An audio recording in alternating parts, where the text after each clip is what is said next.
everybody, Livingston here. Today we're diving into another fun-filled episode of the Twilight Zone. This time it is Season 3, Episode 17, One More Pallbearer. Came out January 12th, 1962. Looking forward to jumping into this one. But before we do, don't forget to like, share, and subscribe to continue on this voyage to episode 156 of the Twilight Zone. Now let's dive into your comments to last week's episode, Nothing in the Dark. Rick Kinnett143 says, Gladys Cooper was present when Robert Redford came in to audition for the part. After he left, she turned to the producer and said, "Oh, darling, get him for me." Well, he was a good-looking, dashing-looking gentleman back in the day, so I can definitely see where she was coming from. Vinton Sayea 6545 says, I guess I forgot to mention that the battle I mentioned where 5,000 soldiers surrendered was the one depicted at the beginning of the Quality of Mercy episode, the Battle of Corregidor. I think that's how you say it. But, yeah, I totally understood what you were talking about. When you discussed that in the episode before last, depicting the war over there in the Pacific. But thanks for clarifying. Jonathan Stein says this is definitely one of the best episodes of the series, very deep and with a timeless message, and the performances by both Robert Redford and Gladys Cooper are excellent. I have to agree with you there. I thought the acting was very superb when it came to what most Twilight Zones are. I mean, a lot of the acting in Twilight Zone is pretty decent. This one was a step above everybody else, I think. Very timeless episode. We're always dealing with death. Everyone's going to die at some point. It's a sad fact, but oh well, just gotta make the best of life while you're living it. Jens Retberg says, in the song The Rose, there's a line, the one afraid of dying who never learns to live. And in Harry Potter, there's a fairy tale where three brothers get gifts and two choose something that makes them die the same night. The one that got to grow old instead when it's time to die greets death like an old friend. I think these two the same messages as the episode.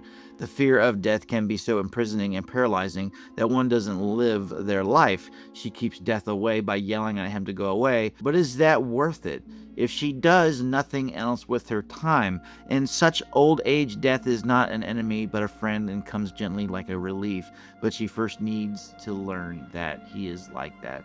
Yeah, I definitely understood the message in this, and there was a lot of, probably a lot before and a lot after this story of people talking about dealing with death in some way or in some fashion, and how sometimes you just need to accept it and realize that we're not going to live, no one's getting out of here alive, and we're just going to have to live the best life we can while we're here.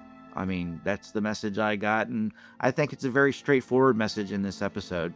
Vincent actually comes back and says Rod Serling suffered from PTSD from his service in World War II in the form of nightmares and blackouts. Yeah, that's been stated a few times in the trivia that I read throughout the show.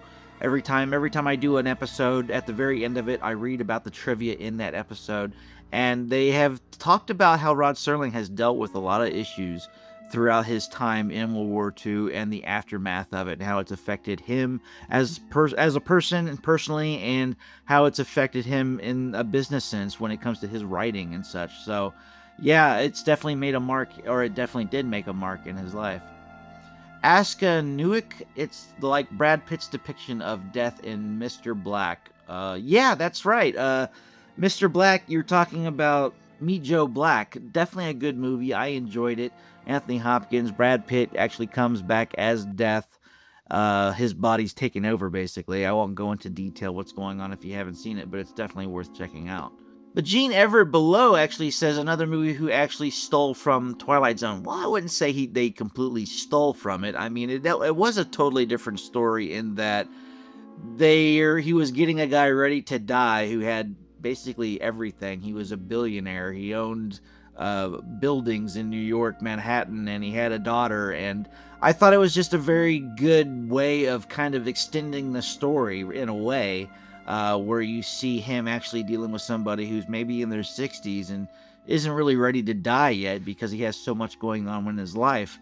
This one was a little different in that death is there to do the same thing, but we're right there trying to get an old woman to move on, and she doesn't want to. And they kind of touch on that a little bit in the movie as well, because there's a scene where there's an older lady inside the hospital, and she sees Death, and she's saying, I'm not ready to go. But then Death shows her it's okay by holding her hand and kind of leading her through, maybe in thought, or just kind of giving her the feeling that it's okay, that you're going to die and there's no sense in actually being scared of it. So they kind of played this actual story in one scene of the movie. And it's funny that you were talking about it and then suddenly it came to mind, like, yeah, they kind of did depict this entire thing that's happening in this episode in one particular scene. Great movie, though. Definitely check it out. Rick Kennett says the Brad Pitt movie was Meet Joe Black, and it was a remake of the 1930s film Death Takes a Holiday. Well, there you go. See, so everybody's stealing from everybody. So I guess, I mean, it's a good story. It's a timeless story, as it was said earlier in the comments. So very interesting to see that it was depicted different ways throughout the decades. Michael Alexis Stallings says 2 things. Armstrong, the contractor, is one of my favorite, and one of the most prolific character actors of the day. And Rod Serling's final narration of "There's nothing in the dark that's not there when the lights are turned on, or are they?" was one of his best. Yeah, I definitely think that was one of the better lines that he has said in his introduction or his exiting monologue for the show. But yeah, I need to look more into Armstrong and see what kind of characters he's actually done over the times he was in movies or in television shows. I did recognize him, but I can't really depict exactly where I know him from. Slim Plum 691 says, great episode. Love the name too, Slim 1691, little rhymes and everything. But yeah, it was a great episode. I want to say it's probably up there, and it might end up in my top 5 when I do an end of the season podcast, where I kind of go through my top 5 episodes and kind of discuss the entire season as a whole. Joel 65913 says, great episode of the show, in part because of its message, but particularly because of the performers. Redford, of course, went on to be an enormous successful film career as both an actor and director. However, Gladys Cooper was a legendary stage star, celebrated for both her talent and beauty, before movie making even began in full force, beginning her career just after the turn of the last century and making her first film in the 1910s. She was continued to act until her death in 1971. Receiving 3 Oscar nominations, though she never won, most famously as Bette Davis's vicious mother in now Voyager, as well as many other awards. Yeah, I need to look more into Gladys Cooper because I have heard the name before. Really haven't dove into her filmography, or I should say maybe if she has some plays, or maybe she did some radio stuff as well. I'm not sure. Back in the day, that's what a lot of the actors did. They did a lot of radio plays too. But yeah, it would be interesting to kind of dive into her career and see what she did and the last thing she's done and everything in between. Brian Hicks 3272 says the next episode of the Twilight Zone is a great one too, with a great twist in the end. On a different note, I missed your Tales from the Crypt reactions. I'm glad they're returning. Yeah, I actually threw one out there this past Thursday, so I'm going to do my best to get another one out this coming Thursday. And I believe I'm going to have an Outer Limits that I'm going to be posting on either Friday or Saturday, one of those 2 days, as well as Wicked. I'm going to be doing Wicked. Thought I might touch on some of the Oscar-nominated films that I haven't seen and maybe doing some commentary on that throughout the month of February going into March. Wicked is the first one, just happened to be nominated, and I was in the middle of editing it, so yeah, look for that this coming Sunday. And I will probably do a few more, probably some of the more popular ones that are out there. And yeah, look for that later. But yeah, Tales from the Crypt, I will be doing that, trying to do that every week. Robert Schulenberger says, I'm most certainly glad to hear you say that you enjoyed this particular episode. Nothing in the Dark is absolutely one of my favorite Twilight Zone episodes. I think a lot of that has to do with Robert Redford, the famous actor. Very much so. I think Robert Redford just carries his charisma with him, so every time he's in something and you see it, it's just automatically good. I mean, he's just one of those actors where it's like, if his name is in it, it has to be good, right? Chris Lawson says, this is actually one of my favorite episodes that I only discovered in recent years when me and my wife decided to watch all the seasons. Still haven't watched most of season 4, but I'll get there one day. So my wife had seen this one, but I had not. but I had seen most of the ones that were considered the best, greatest, etc. So this one kind of shocked me, as I thought I had no other amazing episodes left to see. This episode was played so well, as you felt for the old lady as she was living in such turmoil, and for what? As I've gotten older, this is what I've envisioned death to me. Just peace of mind and getting the F out of the nightmare of a life. Keep death out. Hell, come in and have a drink or smoke some herb. Is it my time? Let's go. And what the F took so long? LOL.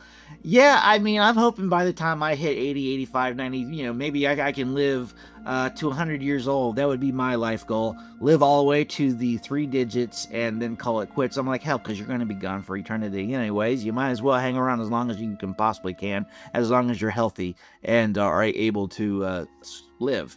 I don't want to be 100 years old and like stuck in a chair and drooling out of the side of my mouth. So I probably understood when some of the older people that I've been around, when they're close to death and they're just kind of wanting it and they're happy with it. So I haven't reached that point. I'm hoping that I'm still have the majority of my life ahead of me. We'll see.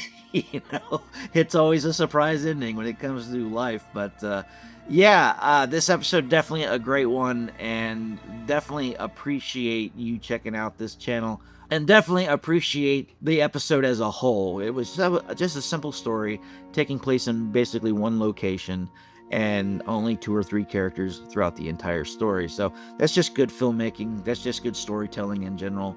And Twilight Zone seems to do it best. Jean Everett 33 says Gladys Cooper is in 3 episodes, a season 4 also. She told the casting guy if he didn't hire that hot man, she'd walk. She was apparently a very fun lady. Sounds like it. Someone actually mentioned that earlier, so it's interesting to see that Gladys Cooper was probably fun to work with, and that's probably why she had such a long career. Kendall Square says, when I first saw this episode, I was very surprised to see Robert Redford in a TV show. Well, I guess you have to start somewhere. Very true. Most people in the day started in television shows. I think Clint Eastwood got his start in a 50s television show as a Western. Totally slipping my mind right now. I want to, it's right there on it, like Gunsmoke. Maybe it was Gunsmoke. I'm not sure. But yeah, he showed up, and then you can, you had Charles Bronson. He was in an earlier episode. And he was a big movie star in the 60s and 70s, going forward into the 80s until the twilight of his years. He was doing Death Wish at 7, 6? I can't remember. But yeah, I mean, and just Twilight Zone started a lot of careers, it seems, and a lot of old TV shows did the same thing. Dean Strickson says, all the President's Men and 3 Days of the Condor are great Robert Redford films. Well, I have seen All the President's Men, but 3 Days of the Condor, have not seen. I might check it out at some point in the future. Look out for that. The Destroyer 0616 says, a very enjoyable episode. My favorite Robert Redford film is Brubaker. Definitely worth a watch if you haven't. It's about prison reform. I don't think I've seen Brubaker. I might have to check that out. Thanks for the recommendation. California Hummus says Robert Redford might be the biggest star to appear on The Twilight Zone. Still, the actress was the star of the episode. Yeah, I have to admit, Gladys Cooper did a wonderful job in the role. Looking forward to seeing what she brings to the table in the next episode she's in The Twilight Zone.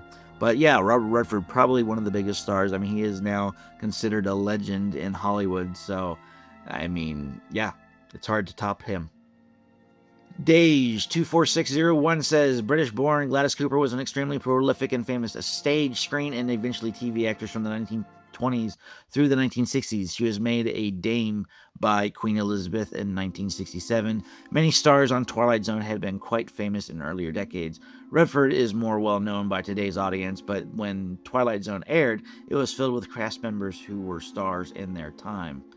Yeah, that's very true as well. I mean, maybe Gladys Cooper was maybe the Angelina Jolie of the 1910s and 1920s. I mean, who knows?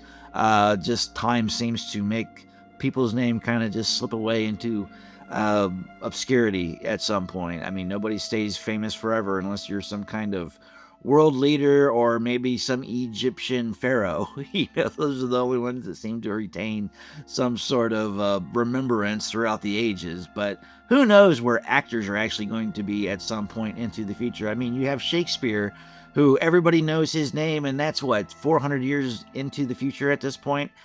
from when he was actually around, and he's still very much somebody that is known throughout everyone. I mean, you also have like Leonardo da Vinci and people of that nature. And I don't know why I got into the historical, like how long somebody lasts, but I mean, it kind of goes back to the question, like Robert Redford is very much popular today, but his heyday was back in like the 60s and 70s, even though he was very much popular in the 80s and 90s and going on, and like because he became a legend and he became somebody who just is like timeless among the era of when he was popular from the 60s all the way up to now. He's just stayed relevant, I guess, and when he's no longer relevant, we'll see how long his name lasts. But heck, Elvis Presley's been gone for what, 50 something, almost 50 years, and everybody still knows him. Vincent actually comes back and says recommended Robert Redford movies: Butch Cassidy and the Sundance Kid, The Sting, All the President's Men, The Way We Were, The Natural, A Bridge Too Far, Barefoot in the Park, 3 Days of the Condor. Well, that's it for the comments section. I gotta say, it's probably one of the longest comment sections I've had so far before doing an episode. So thank you so much for the comments. Very much appreciated. Love having the dialogue at the beginning of the episodes before getting into the other one. It kind of cleanses the palate a little bit of what we've seen last week. And now we're going to dive into this week's episode. So let's see what we're getting into. The Twilight Zone.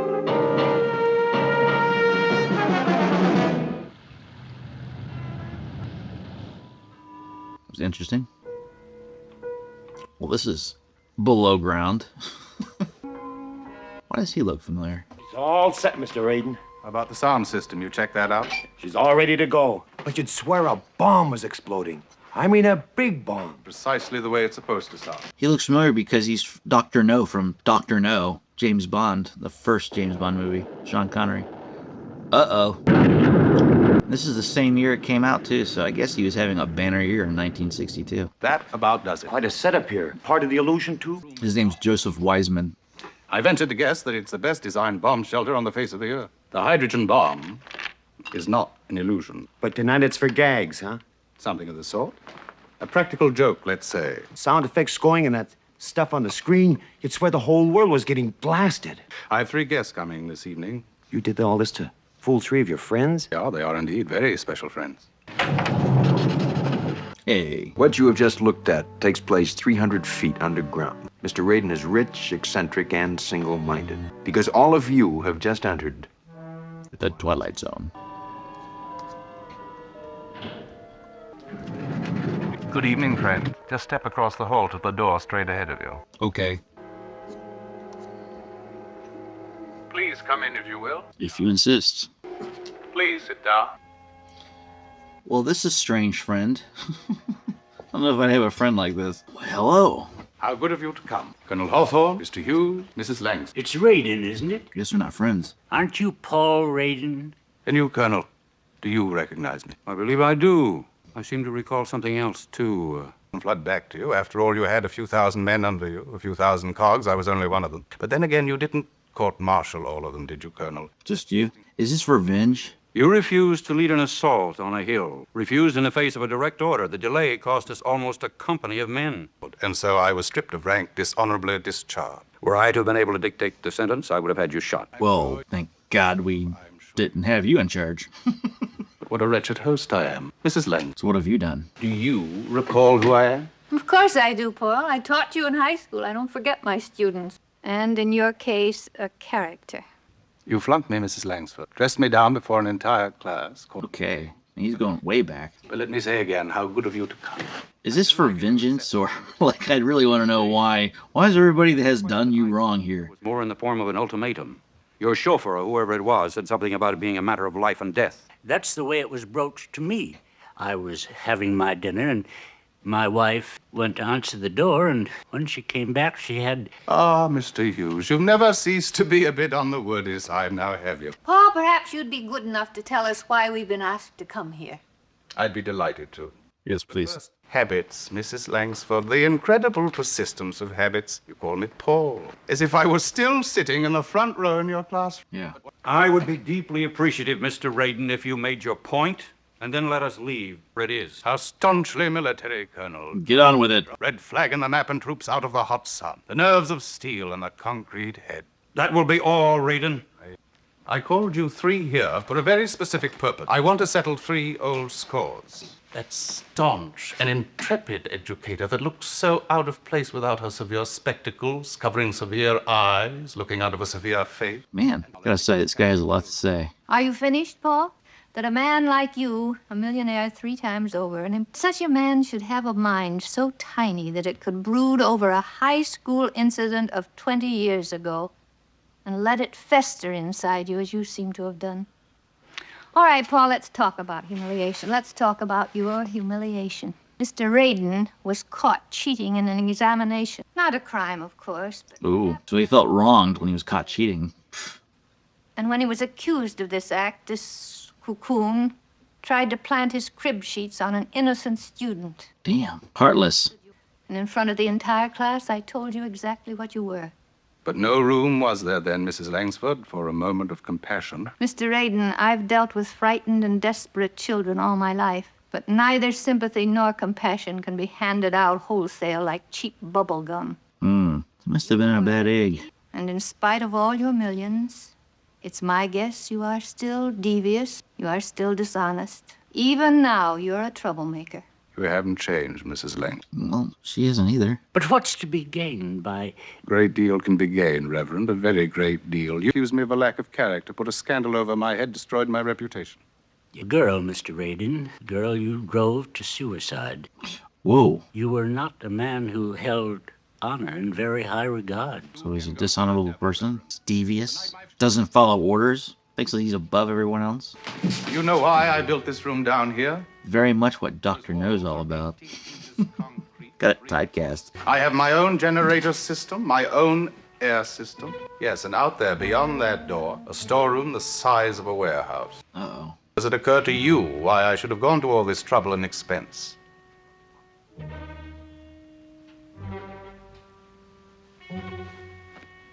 So how do you get out? The long wait and the countdown. To what? I have walked with kings and tycoons, as you perceive, Mrs. Langsford. I know things that are going to happen. I paid for the service. 48 hours ago, I received a most interesting bit of news. Something that perhaps only 6 men in the world know of. Okay. What is it? The world is coming to an end this evening. Dear God. At 30 minutes after midnight, there will be no more world. They are going to bomb us, and we are going to bomb them. Oh, great. That means their missiles are on their way. Ours will follow soon after. I am to survive, Mr. Hughes. I am 300 feet underground. Do you wish to survive? Do the rest of you wish to survive? Or am I to be the only pallbearer? What's that? This is your Civil Defense announcer. The Air Defense Command has just declared a take cover signal. An attack by enemy forces is expected at any moment. You must seek the nearest shelter immediately. Damn. If you have no shelter or basement, Seems a little on cue. I'd be asking questions about that.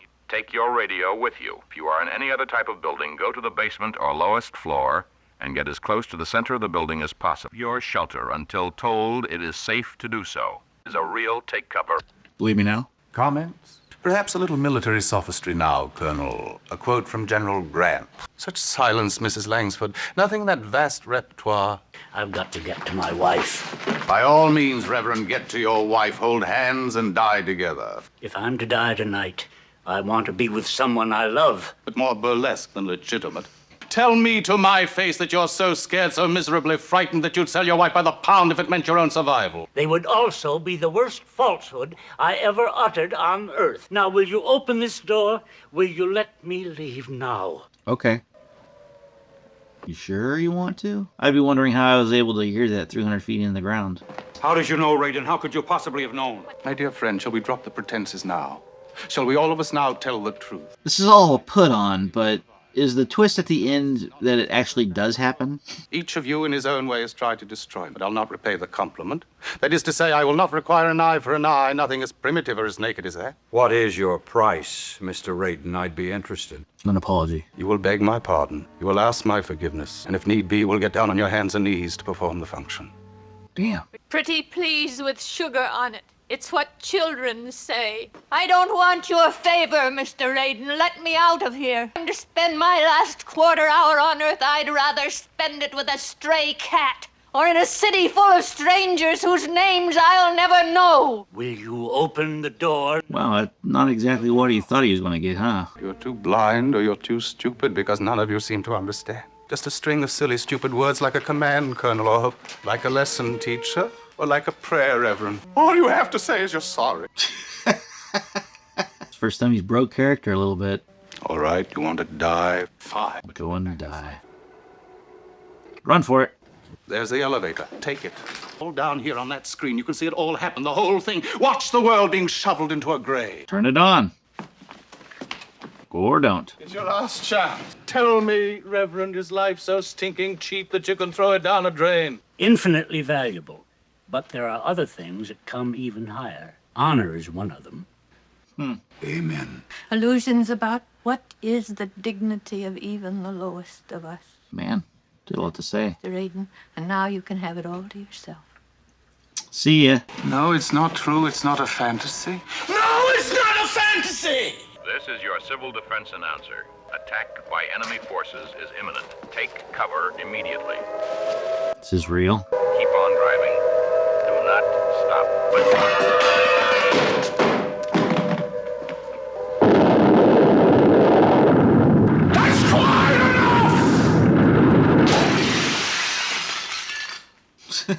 Is he believing his own? It actually happened.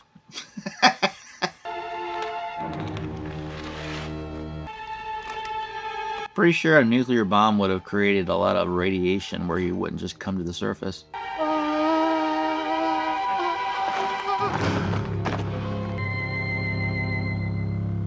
Well, you better hope there was somebody who survived. Typically in the Twilight Zone, nobody survives. Not when it comes to Doomsday.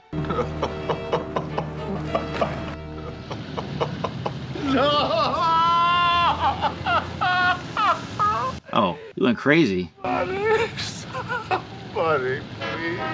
Well, that's a twist.